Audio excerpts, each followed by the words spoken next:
Alexis is doing very well as a driver, I think.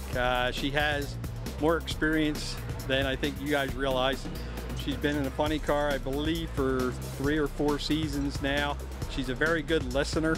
She wants to hear what everybody has to say, and she takes what you tell her or what I tell her as an experienced driver and a race car builder, and builds on that knowledge. And that's really the trick to being a good race car driver is watch as many runs as you can, take in as much information as you can, remember as much as you can, and someday it'll apply to the situation that you're in.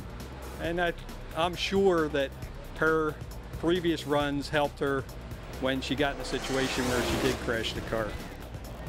Last year they had a failure of a number of pieces of equipment. The chute mounting, the chute itself, the section of the rear housing.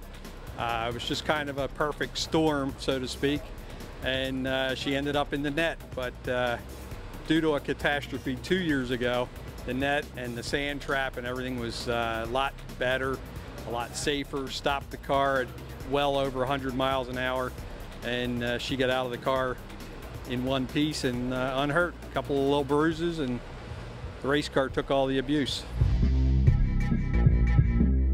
Monday morning they came over to the shop, and we went through what was left of the car and decided to build a completely new car. And within I'd say a month and a half, we had her back on the track.